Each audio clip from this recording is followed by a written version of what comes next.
Brock Purdy to Jauan Jennings. The connection was electric here at the first practice of 2025 49ers training camp. And you know what that means? It means that Jauan Jennings is not holding in. He was practicing. Here are some of the highlights. You got to start with Nick Bosa and the rookie Mykel Williams shadowing Nick Bosa. What a start for the rookie. Get to learn from the best. How about another 49ers rookie alongside the defensive line? This is the first practice for Alfred Collins. Had a calf injury during the spring, has now signed his contract. Look how tall Collins is, 6'7", a wingspan of over 7 feet for Alfred Collins. Here is Jennings helping break the huddle of the 49ers receivers, and then some leadership from Jauan Jennings, telling guys where to line up, pointing out there for Demarcus Robinson, the new veteran. That's exactly where you're supposed to be. Jauan handling this contract situation the right way. Purdy to George Kittle. The first play of practice today, once the defense was out there, was a bomb from Purdy to George Kittle on a deep corner route, perfectly thrown. Here is Christian McCaffrey. Guys, I think he might have gained a step. Looking spry for San Francisco out at practice. Christian McCaffrey, good offseason, a healthy offseason. He's healthy now. That is big news for the 49ers. Oh, if this doesn't get you fired up, it's Patrick Willis taking the 49ers practice field today before team drills. How about a look at the quarterbacks? Purdy to Kittle.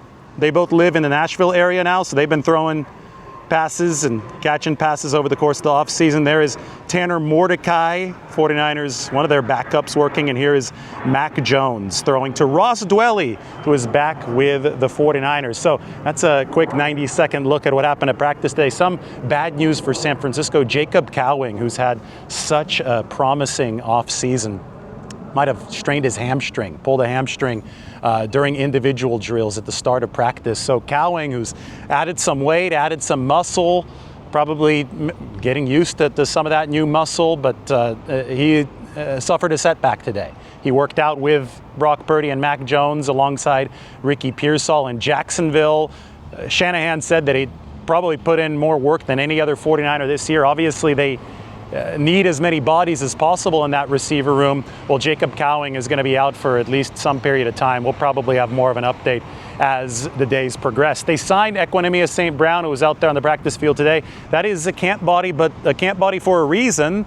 And that reason is, well, Ricky Pearsall, he was running fast today, by the way, on the side. So Ricky Pearsall's already hit his miles per hour. They're just building up some endurance so he doesn't re-aggravate the hamstring injury. But with Pearsall currently out, with Brandon Ayuk obviously currently out, 49ers need more bodies in that wide receiver room just to get through some of these practices. And that need was highlighted today when Jacob Cowing did go down. All right, let's talk about how everybody looked. The pads do not come on until Monday, so keep that in mind. Very first throw, as I said, Brock Purdy deep. Nice pass to George Kittle. Kittle was all fired up. Hell of a way to start 2025 49ers training camp. A few plays later, one of the defensive linemen, it was hard to see who, got in there and tipped a Brock Purdy deep attempt, so it turned into a wounded duck.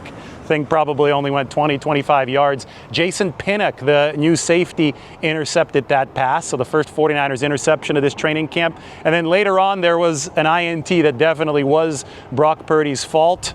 D. Winters sat on a short hook or a short slant pass, picked it off, might have been a pick six in a regular game. That gives us a chance to talk about D. Winters, who Fred Warner talked up yesterday and whom is just going to be very, very important for the 49ers' defensive fortunes in this 2025 season. I mean, you could talk about Nick Martin all you want, but Nick is a rookie. He's going to need some developmental runway time. D. Winters is entering his third year, did some good stuff for the 49ers last year. I think durability is a big question for him.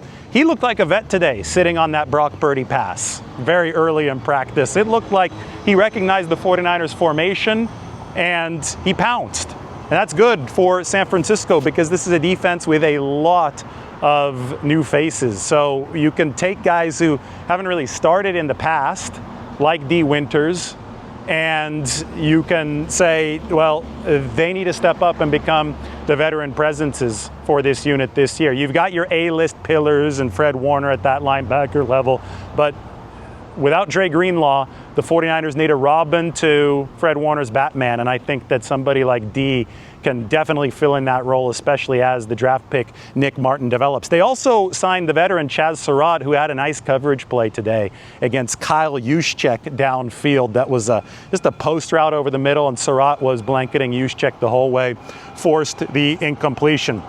Tanner Mordecai, one of the 49ers backup quarterbacks, found Jordan Watkins on a nice crossing route today. Jordan Watkins, the rookie receiver out of Ole Miss, he's going to have an opportunity to deliver here, especially with Jacob Cowing now assured of missing at least a few practices. We talked about Watkins and Cowing being in a direct competition. Well, Jordan Watkins, he looks the part. He looked the part over the course of OTAs, and he's going to have an opportunity. Did look good for San Francisco today. What's really interesting to me is the running back position. The two rookies the 49ers brought in are Jordan James, draft pick, 5th round, and Corey Kiner, undrafted free agent. Body-wise, they both look really similar. Short but stocky, like built like bricks. And both look like they're good, talented runners. Neither was a burner when it came to athletic scores, but both look like they know what they're doing when they're running. They know how to cut. I think that James has got a little bit more explosiveness, which is probably why he was the guy that was drafted while Kiner wasn't. But keep an eye on both of them. I think Frank Gore likes both of these players for the reason that Frank was a similar type of profile. Didn't wow anybody with his testing scores coming out of Miami, but he knew how to run the football, knew how to be in the right spots, right? When you talk about Kiner and when you talk about Jordan James, they made a few catches out of the backfield today. It might be simple, might be a short route, but they showed that they knew where to be. 49ers had some trouble with that during games last year, and those are the types of plays that you just can't have trouble with. The running back needs to be the QB's trusted security blanket. He always needs to be in the right place. I know I mentioned Jennings earlier. Colton McKivitz was also out on the practice field. I know I talked about that yesterday. We expected Colton out there. We expected Jauan Jennings out there, but that is just confirmation that all is well for the 49ers on the drama front, or as we should say, the business front. Kyle Shanahan doesn't want you to confuse business and drama. It looks like all business. 49ers love the fact that Jennings and McKivitz, even while they want new contracts and probably deserve more money given their performance last year relative to the money they're making this year, they're not holding in like Brandon Ayuk did last season. They are out there practicing, and the 49ers will try to thread a needle and make something work from a contractual standpoint for both of those players. Upton Stout today, 49ers rookie, 3rd round pick out of Western Kentucky, almost had a pick 6 covering Russell Gage, just mistimed it, and then Russell Gage was actually able to make the catch. And we know Upton is not a tall player, right? Around 5'9" for Upton Stout. Russell Gage is 6 feet tall, but as soon as Upton mistimed that ball, Russell Gage got to leverage the height advantage and make the catch. There was another play where Upton was lined up against Jauan Jennings, and Jennings, of course, 6'2", 6'3". He's a tall receiver, looked much, much taller than Upton Stout. That's going to be a constant battle for Upton Stout. We know that height is never going to be his strong suit. The 49ers love his tenacity. They love that he's very strong. He's built like a brick. He could play on the inside. He could fight the run.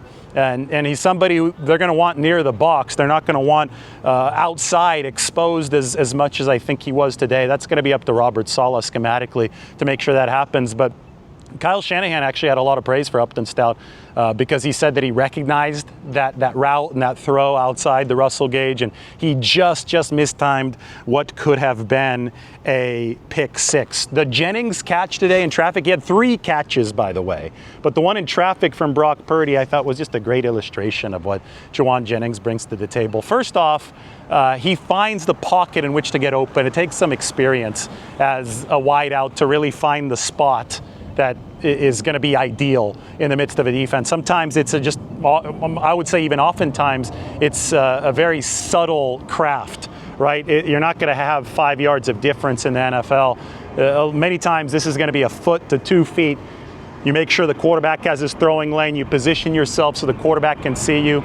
So Jennings does that really, really well. That's why he's such a trusted agent of Brock Purdy's. He did it superbly on the play that I'm talking about, and then about 12 to 15 yards downfield, He made the catch in traffic with Renardo Green right there. It was a good throw from Purdy, good catch for Jennings. That's why I call that connection between those two guys electric. It has been for multiple seasons, and the 49ers are certainly happy to have both Purdy and Jauan Jennings out on that football field. 49ers also have a kicking competition going.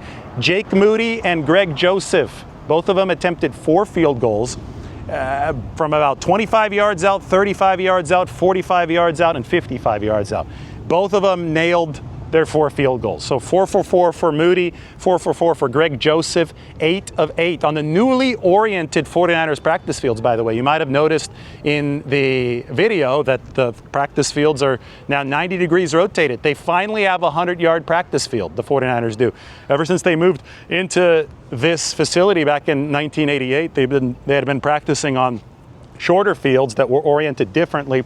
Now this place is better set up to host some open practices, or joint practices, I guess I should say. This year we'll see one of those joint practices on August 7th against the Denver Broncos. Looking here through a few more of the notes. We talked about the missed time pick 6. How about the full defensive line assortment for the 49ers? I know I opened with some video of the defensive linemen, but with Alfred Collins finally out there, who's recovering from the calf injury in the spring, 49ers are resting a little bit easier. They've got to replace over 40% of their defensive snaps. They may have 3 new starters along the defensive line, so they want all those guys in camp. They want all those guys practicing on this first day. That did indeed happen. You got a little bit of everything, right? You got that Brock Purdy deep pass to George Kittle. You had the intermediate throws to Jauan Jennings. Demarcus Robinson made a couple catches as well for the 49ers. And then you had some nice defensive plays, the D. Winters interception of Brock Purdy. And you had some special teams battle. I mean, that kicking battle, that's going to be compelling. Jake Moody, Greg Joseph getting after it. It's one after the other. Moody lines up from 35. Joseph lines up for 35. It's bang, bang. And we got to see them drilling their kicks today. So that's going to go on throughout all of training camp and into the preseason once some game pressure actually hits. Bad news today, though, obviously, Jacob Cowing with his injury. That is your 49ers helmet update, the first of this 2025 training camp as it comes to practice. Going to be right back out here tomorrow, live a little bit later tonight. Check out the San Francisco Standard. And the one thing you absolutely have to do is hit that notification button. Hit the subscribe button, too. All right, I'm headed in. Everybody, take care.